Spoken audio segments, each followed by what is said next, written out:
birth of Lord Krishna.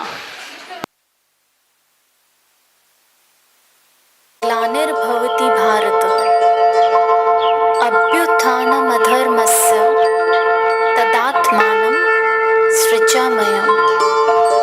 अर्थात, हे भारतवंशी अर्जुन, जब जब धर्म की हानि और अधर्म की वृद्धि होती है, तब तब मैं अपने आप को साकार रूप से प्रकट करता हूँ।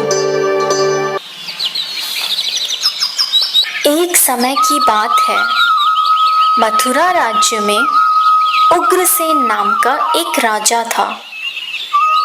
उसने अपनी पुत्री देवकी का विवाह वासुदेव नाम के युवक से तय किया।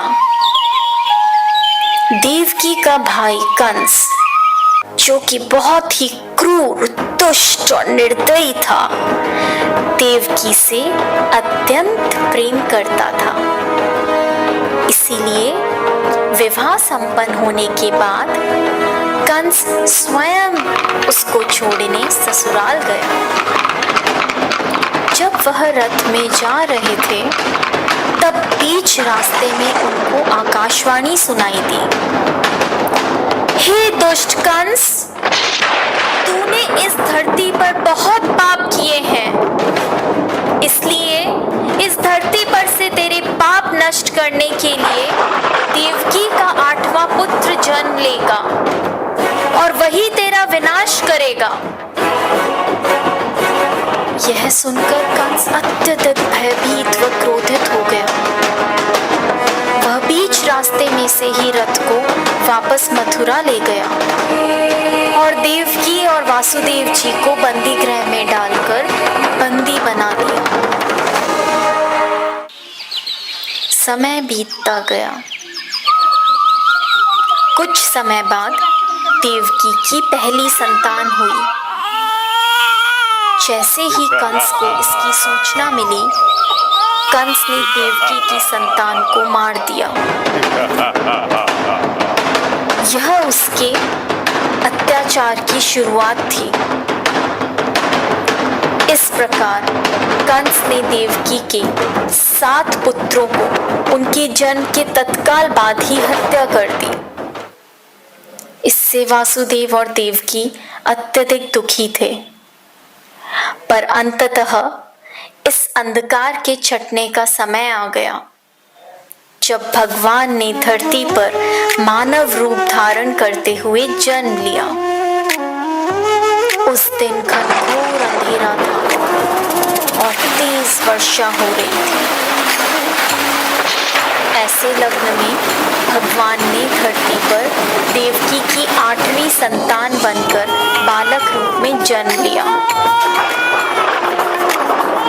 जन्म लेते ही वहां एक दिव्य प्रकाश प्रकट हुआ और उस प्रकाश में से श्री विष्णु भगवान ने अपने पूर्ण अवतार में दर्शन दिए और वासुदेव से कहा, हे वासुदेव, मैंने इस धरती पर कंस जैसे दुष्ट और अत्याचारी मानव का विनाश करने के लिए कृष्ण अवतार में जन्म लिया है। अतः मैं आपसे विनती करता हूँ कि आपके दोस्त नंद के घर ले चलें, जहाँ उनकी पत्नी यशोदा ने बालिका को जन्म लिया है। उस बालिका को यहाँ ले आकर मुझे यशोदा के बगल में सुला दें। ऐसा बोलकर भगवान अंतर्ध्यान हो गए। भगवान ने एक शिशु का रूप धारण किया और एक चमत्कार हुआ।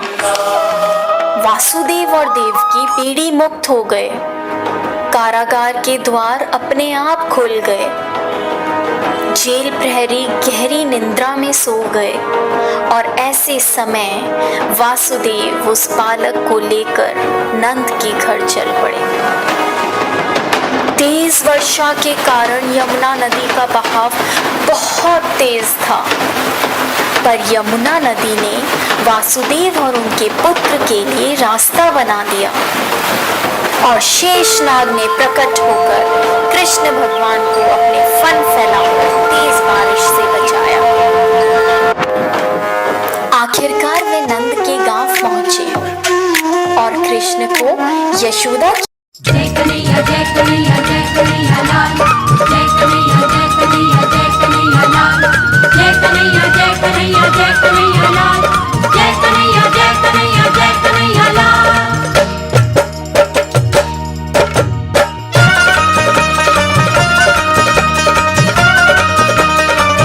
जय कन्हैया जय कन्हैया जय कन्हैया लाल, जय कन्हैया जय कन्हैया जय कन्हैया लाल, जय कन्हैया जय कन्हैया जय कन्हैया लाल, जय कन्हैया जय कन्हैया जय कन्हैया